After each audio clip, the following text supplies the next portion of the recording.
everybody, Kaori over here, and today I'm going to be reviewing Life is Strange. You guys have asked me what I thought about the game. Woo woo, what's up? If you haven't played the game, I suggest that you do not watch this video unless you don't care about being spoiled. I'm about to spoil the shit. I'm going to be spoiling a lot about this game. Once you're done playing, come back and comment below and let me know what you thought. Life is Strange is a 5-part episodic video game. Pieces of it throughout 2015. You get to play Max Caulfield, and Max Caulfield is a photography student who is extremely gifted.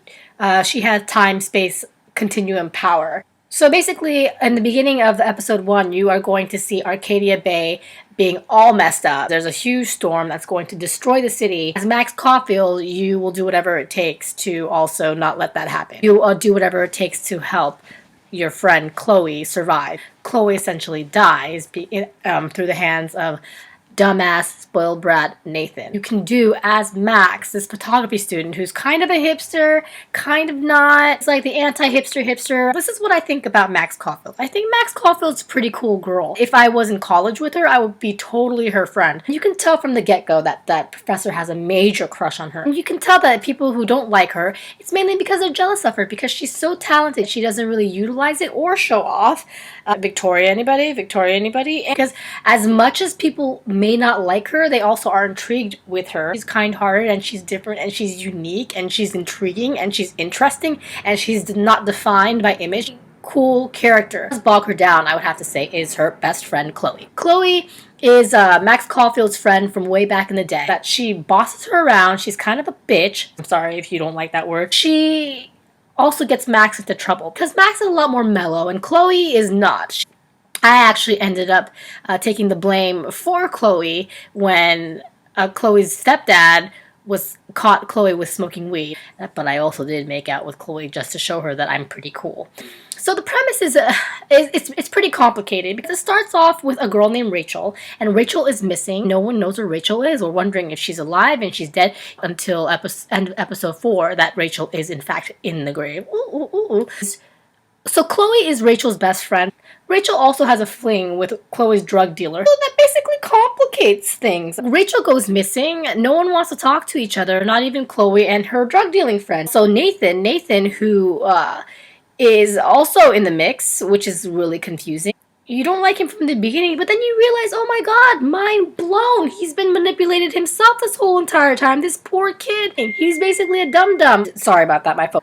The teacher, Mr. Jefferson, who clearly has this obsession with Max, don't really know what to do. You don't know if things are going to get intimate with him until you reach episode 4. At the end of episode 4, lo and behold, Jefferson is the one that actually knows everything that's going on. You go to episode 5 and things are crazy. Use your mental capacity of the time and space continuum usage to a whole new level. There were some crazy episodes and there were some not good episodes. Episode 1 was great because of the intro, and then you get to meet these characters and get to know them, and then you get to learn how to control these things, and you're invested and you want to know, wow, what's going to happen? Episode 2 was a little slow. There was just a little bit too much discovery, a little long, where you end up looking at a picture and you discover that you can go back in time with this picture and change what happened.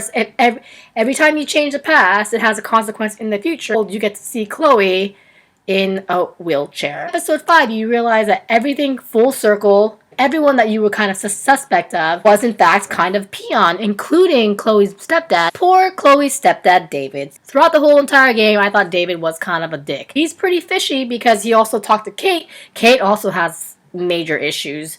Poor girl. David really does care for Chloe, and Chloe is just being that brat. So yeah, there's a lot of layers, and a lot of twists. Episode 5 was my favorite episode by far because that is when you really get to manipulate your powers. It's also the one episode where you do feel like your choices mattered more than any other episode that you've played as well. At the end of the game, you get to decide whether you want to pick Chloe or save the town, because you can't do both. I had no reason to want to save Chloe by losing a lot of people in the storm of Arcadia Bay. Sorry, Chloe, you done, girl. As a friend, she was a real pain in the ass. She was not very thankful. By the way, Ashley Birch, the actress who played Chloe, got nominated for Best Voice Actress. Amazing!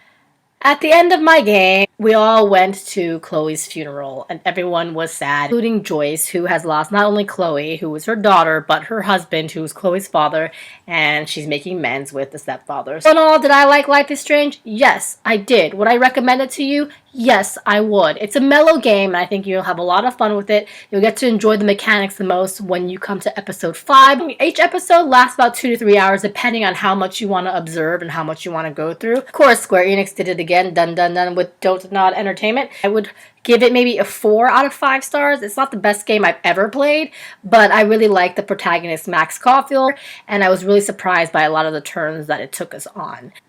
Have you played Life is Strange? Would you recommend it to somebody? Let me know what you thought. Tell me some of the choices you've made. Just comment right down there, right below. Subscribe, press that like button, and let me know. And thank you guys for tuning in, and I'll catch you some other time for some more gaming reviews.